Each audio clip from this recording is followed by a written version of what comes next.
आनंदाच्या गावी रोज जगण्याचा आरंभ शुभारंभ.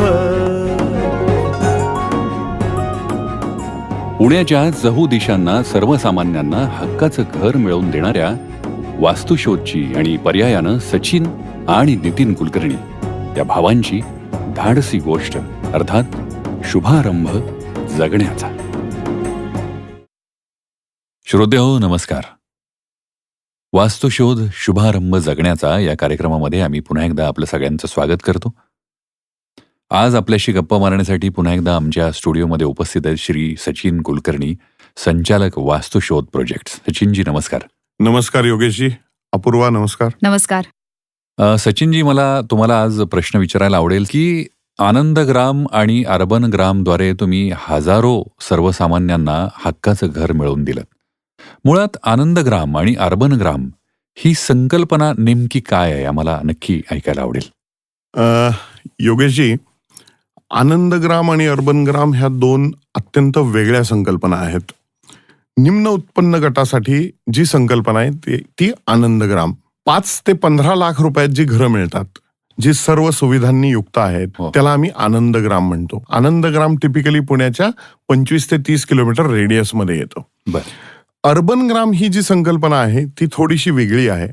मध्यम वर्गीय किंवा मध्य उत्पन्न गट, त्या गटासाठी जी संकल्पना आहे त्याला आपण अर्बन ग्राम म्हणतो. अर्बन ग्रामचे जो प्राइस बँड आहे, किमती आहेत, त्या साधारण 15 ते 35 लाख रुपयांच्या आहेत.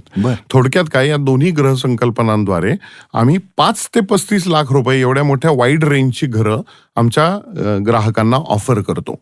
सचिनजी, तुम्ही आत्ताच म्हटलात की आनंदग्राम सारखी परवडणारी घरं तुम्ही ग्राहकांसाठी घेऊन येताय. तर असं असताना सरकारद्वारे परवडणारी घरं उभारण्यासाठी व्यावसायिक म्हणून आपल्याला आणि ग्राहकांना कसं प्रोत्साहन दिलं गेलं? अपूर्वा, लाख मोलाचा प्रश्न आहे हा. ह्याचं उत्तर थोडंसं मोठं आहे. आपल्या देशाला स्वातंत्र्य मिळून जवळजवळ 67-68 वर्ष झाली. बरोबर. 2 वर्षापूर्वी आपण पहिल्यांदा अन्न, वस्त्र आणि निवारा, यातला जो निवारा हा एलिमेंट आहे, याचं महत्व आपल्या पंतप्रधानांच्या भाषणातनं आपण पहिल्यांदा ऐकलं. यापूर्वी घरांना तेवढं महत्व दिलं जात नव्हतं जेवढं अन्न आणि वस्त्राला दिलं जात होतं. पण पहिल्यांदा अफोर्डेबल हाऊसिंग किंवा परवडणारी घरं ही एक राष्ट्रीय समस्या किंवा राष्ट्रीय मिशन म्हणून 2 वर्षापूर्वी पाहण्यात आलं. आणि ते जेव्हा झालं तेव्हा माझ्यासारखे व्यावसायिक खूप एक्साइट झाले, नो डाऊट अबाउट इट, की इथून पुढे आपल्याला कदाचित काही चांगल्या प्रोत्साहनपर गोष्टी मिळतील सरकारकडनं. हाऊसिंग फॉर ऑल मिशन किंवा पंतप्रधान आवास योजना या जाहीर झाल्या सप्टेंबर 2015 मध्ये. आणि त्यात सुरुवातीला बांधकाम व्यावसायिक म्हणून मला किंवा एकूणच ह्या व्यवसायाला अफोर्डेबल हाऊसिंग किंवा परवडणारी घरं बांधताना अजून तरी काही इन्सेंटिव्ह मिळाले नव्हते. ही 2015 सप्टेंबरची गोष्ट आहे. पण ग्राहकाला ज्यांना घरं घ्यायची खूप इच्छा आहे, ज्यांचं उत्पन्न एका स्पेसिफिक ब्रॅकेटमध्ये आहे, त्यांच्यासाठी बरेच इन्सेंटिव्ह त्या पंतप्रधान आवास योजनेअंतर्गत जाहीर झाल्या. अगदी थोडक्यात सांगायचं झालं तर PMAY म्हणजे पंतप्रधान आवास योजना ही 4 ब्रॉडली कॅटेगरीजमध्ये ती विभागली गेलेली आहे. पहिली आहे अर्बन पुअर, म्हणजे शहरी गरिबांसाठी जी घरं आहेत त्यांना रिहॅबिलिटेट करण्यासाठी स्लम रिहॅब, SRA, जी आपण पुण्यात काही ठिकाणी बघतो, तर ती पहिली योजना आहे. दुसरी योजना आहे ती आहे क्रेडिट लिंक सबसिडी स्कीम, जी फार महत्वाची आहे. त्याच्याविषयी मी तुम्हाला खूप माहिती देणार आहे पुढच्या काही वेळामध्ये. तिसरी आहे पब्लिक प्रायव्हेट पार्टनरशिप, आपण गेली काही वर्ष ऐकतोय, BOT, PPP. आणि चौथा जो भाग आहे तो आहे ग्रामीण भागात जी छोटी छोटी घरं लोक इंडिव्हिज्युअली बांधतात त्यांच्यासाठी, त्यांची काळजी घेणारा. त्यामुळं PMAYच्या जेव्हा गाईडलाईन्स आल्या तेव्हा मनापासून खूप आनंद झाला. त्याला कारण असं की दिल्लीमध्ये निर्माण भवन, जिथं आपलं मंत्रालय आहे, किंवा मुंबईत मंत्रालयात अफोर्डेबल हाऊसिंग, परवडणारी घरं किंवा सगळ्यांसाठी घर, सर्वांसाठी घर, या गोष्टीला किती महत्व आहे आणि ती किती प्रायोरिटी आहे हे आम्हाला जाणवलेलं आहे. त्यामुळे पुढच्या काळात बांधकाम व्यावसायिकांना नक्की त्यातनं काही प्रोत्साहनपर सुविधा मिळतील याची मला खात्री आहे. आत्ता ग्राहक राजा आहे. ग्राहकांना मात्र खूप मोठ्या प्रमाणात चांगल्या सुविधा यात मिळालेल्या आहेत. वा वा. वा. श्रोत्यांसाठी सुद्धा मला सांगायला नक्की आवडेल की आजच्या आपल्या या भागामध्ये आपण पंतप्रधान आवास योजना या विषयाची अधिक माहिती घेणार आहोतच. सचिनजी, आम्हाला सांगा, पंतप्रधान आवास योजना म्हणजे नक्की काय असतं? सांगतो. तशी ही खूप सोपी योजना आहे, पण याचा जो मिशन आहे, जो पर्पज आहे, जो उद्देश आहे, तो फार भव्य आहे. पंतप्रधान नरेंद्र मोदींनी जेव्हा सूत्र हातात घेतली तेव्हा त्यांनी हाऊसिंग फॉर ऑल हे फार ॲम्बिशियस टार्गेट त्यांनी घेतलेलं आहे. आणि त्यांच्या योजनेनुसार 2022 पर्यंत आपल्या देशाला 75 वर्ष पूर्ण होतील स्वातंत्र्य मिळून. त्या वर्षापर्यंत सर्व भारतीय नागरिकांना घर देण्याचा ही सिंपल योजना आहे. Task is humongous. खूप मोठं काम आहे, कामगिरी फार मोठी आहे, पण ती करायची आहे. आणि सर्वात चांगली गोष्ट अशी आहे की सरकारच्या सर्व पातळ्यांवर त्याची सिरियसनेस किंवा त्याचं गांभीर्य अधोरेखित आहे. आणि याचा मी स्वतः विटनेस आहे. स्लम रिहॅब आपल्याकडे पुण्यात तर स्लम रिहॅब पहिल्यापासून ऍक्च्युली ऍक्टिव्ह आहे. आणि त्याचबरोबरीने आता क्रेडिट लिंक सबसिडी स्कीम नावाचा एक प्रकार आहे, ती ऑलरेडी अंमलात आलेली आहे. वास्तुशोधच्या आनंदग्रामच्या काही क्लायंट्सला ऑलरेडी त्या योजनेअंतर्गत लाभ मिळालेला आहे. फार महत्वाची गोष्ट आहे. आणि मला अभिमान आहे की वास्तुशोध ही पहिली प्रायव्हेट डेव्हलपर कंपनी ठरली ज्यांना क्रेडिट लिंक सबसिडी स्कीमचा लाभ झाला, ज्यांच्या ग्राहकांना लाभ झाला. सचिनजी, आम्हाला सांगा की या योजनेचा लाभ मुळात कोणाला मिळू शकतो आणि त्याची पात्रता काय अपेक्षित आहे? पंतप्रधान आवास योजनेअंतर्गत यांनी जी काही पॉलिसी आता जाहीर झालेली आहे ती अत्यंत सोपी, सरळ आणि कोणालाही त्याचा लाभ घेता येईल अशा प्रकाराने ती त्यांनी आणलेली आहे. बरं. यात आनंदग्रामच्या जे ग्राहक आहेत त्यांना काय मिळू शकतं, तर 2 नंबरची जी व्हर्टिकल आहे, क्रेडिट लिंक सबसिडी स्कीम त्याला आपण म्हणतो, ती आपल्याला लागू होते. क्रेडिट लिंक सबसिडी स्कीम हे नक्की काय आहे मी थोडक्यात आधी सांगतो. याची पात्रता खूप सोपी आहे. ज्या कुटुंबाचं वार्षिक उत्पन्न 6 लाख रुपये किंवा त्यापेक्षा कमी आहे, बरं, ती सर्व कुटुंब याला पात्र आहेत. पहिली पात्रता निकष, बरं, उत्पन्न 6 लाखापेक्षा कमी. दुसरा पात्रता निकष एकदम सोपा आहे, या कुटुंबाचं कुठेही घर असता कामा नये, स्वतःचं घर असता कामा नये. बरं. आणि तिसरं, जेव्हा तुम्ही या स्कीमसाठी अर्ज करताल तेव्हा घरातली कुठली तरी स्त्री त्याची को ऍप्लिकंट असावी. या त्रिसूत्रीवर ही योजना ऑलरेडी अस्तित्वात आलेली आहे. आणि या सगळ्यासाठी जी कागदपत्र लागतात, आता उत्पन्नाचे दाखले, पूर्वी तुम्हाला आठवत असेल आपण कुठल्या तरी सरकारी ऑफिसमध्ये जायचो, त्या दाखल्यासाठी रांग लावायचो. असला कसलाही प्रकार या योजनेत त्यांनी ठेवलेला नाही. आपल्या ग्राहकांवर किंवा आपल्या नागरिकांवर विश्वास ठेवलाय आणि सेल्फ डिक्लेरेशन फॉर्मॅटवर तुमचं उत्पन्न तुम्ही जाहीर करा आणि ते नोटिफाय करा आणि ती योजना लागू होते. Aadhaar card UIN unique identification number असणं एक चौथी क्रायटेरिया आहे. त्याला कारण असं की आज नाही 2-1 वर्षात ते सगळं लिंक होईल, तुमचं आधार कार्ड, तुमचं रेशन कार्ड, तुमचं income tax return and so on. म्हणून तर तुमचं इन्कम तुम्ही सर्टिफाय करायचंय. तुमची घरातली कुठली एक स्त्री त्याची को ऍप्लिकंट असली पाहिजे, तुमच्या नावाने कुठलंही घर असता कामा नये. इतकं सोपं आणि सरळ आहे. आणि अशा सगळ्या ग्राहकांना आवास योजनेअंतर्गत क्रेडिट लिंक सबसिडी स्कीम जी आहे त्याचा लाभ मिळू शकतो. आता नक्की सबसिडी हा शब्द येतोय म्हणून मी सांगतो, सोपं आहे. 6 लाख रुपये उत्पन्न असलेल्या माणसाला साधारण 15 लाख रुपयाचं गृह कर्ज मिळतं.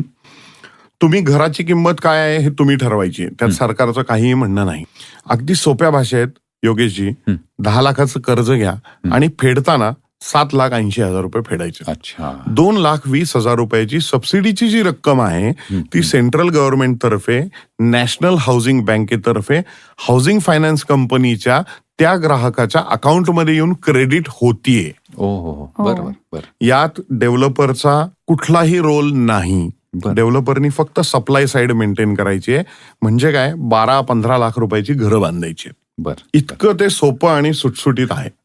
आणि आनंदग्राम केतकवळे, आनंदग्राम वाखारी, आनंदग्राम भांडगाव, आनंदग्राम यवत आमचं पहिलं, यातल्या जवळजवळ 15 ते 17 लोकांच्या अकाउंटमध्ये हे पैसे ऑलरेडी जमा झालेले. अरे वा. आणि ग्राहक तर अवाक होते. 10 लाखाचं कर्ज घेतलं आणि फेडताना 7,80,000 फेडायचे. बरोबर. It is a phenomenal scheme. 2,20,000 फार मोठी रक्कम होते. त्यांनी त्यांची जी मंथली इन्स्टॉलमेंट आहे हं. ती 10 लाखाला 10,000 असेल तर ती डायरेक्ट 7,800 रुपयावर येते. अरे वा. आणि त्यामुळं त्यांच्या उत्पन्नातला बराचसा पार्ट त्यांच्याच हातात खर्चायला राहतो. वा वा. श्रोते हो, पंतप्रधान आवास योजनेची सुरुवात झाल्यापासून वास्तुशोधच्या अनेक ग्राहकांना या योजनेद्वारे अनुदान मिळाले. मला वाटतं आपण या ठिकाणी काही प्रातिनिधिक स्वरूपाच्या प्रतिक्रिया या ग्राहकांच्या ऐकूया. मी लहान मुलीला सांभाळायला जाते, कामाला जाते. आमचे मालक रिक्षा चालवतात. आमच्याजवळ फ्लॅट नाही आहे. आम्ही पहिलाच फ्लॅट घ्यायला लागलो. मग आता आम्हाला मोदीजींनी आम्हाला हे अनुदान दिलं त्यावर मी त्यांचे आभार मानते आणि कुलकर्णी सरांचे पण मी आभार मानते. आम्हाला हे माहिती नव्हतं ही स्कीम भेटली म्हणून, पण त्या स्कीम भेटल्यामुळे आम्हाला लोनमध्ये पण आम्हाला फायदा झाला. पंतप्रधान आवास योजनेमध्ये आमचा या पुणे शहरामधून प्रथमच आमचा सहभाग झाला, त्यात नोंदवलं गेलेला आहे. आम्हाला हे अनुदान प्राप्त झालेलं आहे. अनुदान वगैरे जे मिळणार होतं ते काय मला काही कल्पना नव्हती, पण आता हे समजल्यानंतर मला खूपच आनंद झाला. आणि कर्ज जे होतं ते कर्ज फेडण्यामध्ये त्याला खूप मदत अशी झाली, म्हणजे ते कर्जाचं ओझं कमी झालं ते, त्यामुळे मी आनंदी आहे खूप असं. सचिनजी, आपल्या श्रोत्यांनाही पंतप्रधान आवास योजना याविषयीची अधिक माहिती हवी आहे. आमच्या बरोबर आहेत जुन्नर इथून सौ मीना पवार आणि त्यांनी विचारलंय की त्यांचा घरगुती व्यवसाय आहे तर त्यांना स्वतःचं घर घेता येईल का, आणि कुटुंबाचं वार्षिक उत्पन्न 4 लाख रुपये असून त्यांना पंतप्रधान आवास योजनेचा लाभ घेता येईल का? मीनाताईंना मला नक्की सांगावं वाटतंय की तुम्हाला घर तर नक्कीच घेता येईल.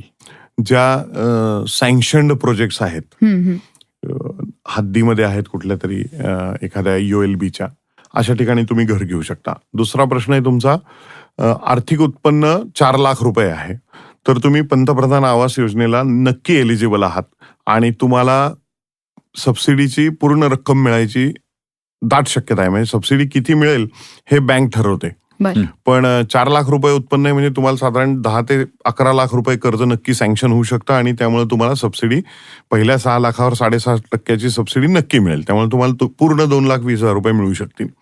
आता तिसरं, यात फक्त एक क्लिअर होत नाहीये की मीनाताईंचं दुसरं कुठलं स्वतःचं घर आहे का. ते नसलं तर 100% त्यांना सबसिडी मिळेल. एक लक्षात घ्या, सबसिडी मिळेल का नाही तर योजनेच्या गाईडलाईन्सनुसार सबसिडी या सगळ्या ह्या 4 कंडिशन जर फुलफिल झाले तर मिळते. आणि असे आपल्याला अनुभव आहेत. सबसिडी मिळणार की नाही ही सँक्शन करण्याची ऑथॉरिटी माझ्याकडे नाही. मी बांधकाम व्यावसायिक आहे, मी घर देतो. ती ऑथॉरिटी हाऊसिंग फायनान्स बँक पहिल्यांदा फिल्टर करते आणि मग ती NHB नॅशनल हाऊसिंग बँकेकडे जाते. पण मला सांगायला फार आवडेल की आतापर्यंत काही 1000 ऍप्लिकेशन्स प्रोसेस झालेत NHB कडून आणि रिजेक्शनचं पर्सेंटेज 1% किंवा 1.25% आहे. त्यामुळं सबसिडी मिळतीये, ही त्यातली आनंदाची बाब आहे. श्रोते हो, आज आपण सचिन कुलकर्णी वास्तुशोधचे संचालक यांच्याकडून माहिती जाणून घेतली की पंतप्रधान आवास योजना म्हणजे नक्की काय, आणि त्यांनी जी माहिती आपल्याला सांगितली ती नक्कीच आमच्या सगळ्या श्रोत्यांसाठी उपयोगाची आहे. ही चर्चा अशीच चालू राहणार आहे. आमचा कार्यक्रम वास्तुशोध शुभारंभ जगण्याचा, या कार्यक्रमामधून आपण पुढच्या भागामध्ये सुद्धा सचिन कुलकर्णी यांच्याशी याच विषयावर चर्चा करणार आहोत. सचिनजी, धन्यवाद. धन्यवाद योगेशजी. धन्यवाद पूर्वा. आजच्या कार्यक्रमामध्ये आपण सचिनजींकडून जाणून घेतलं की पंतप्रधान आवास योजना म्हणजे नक्की काय ही योजना आहे. मला नक्की खात्री आहे श्रोत्यांना असे काही प्रश्न असतील की पंतप्रधान आवास योजनेमुळे फायदे मिळतात, त्यासाठी कागदपत्रांची आवश्यकता असते किंवा विना कागदपत्र मिळतात का, किंवा या योजनेचा लाभ बिल्डर मिळवून देतो की बँक मिळवून देते, किंवा पंतप्रधान आवास योजनेचा लाभ मिळवण्यासाठी नेमका वेळ किती लागतो. हे आणि असे असंख्य प्रश्न श्रोत्यांच्या मनात नक्की असतील. मात्र या प्रश्नांची उत्तरं सचिन कुलकर्णी यांच्याकडून आपण ऐकणार आहोत पुढच्या कार्यक्रमामध्ये, पुढच्या भागामध्ये. तोवर धन्यवाद. श्रोते हो, तुमचे काही प्रश्न असतील, शंका असतील तर तुम्ही थेट आम्हाला या दूरध्वनी क्रमांकावर फोन करून ते विचारू शकता. एकदा फोन नंबर आमचा लिहून घ्या, 9011001168. नवनव्या स्वप्नांना कवेत घेण्याचा शुभारंभ हव्या घरातल्या गोड क्षणांचा शुभारंभ.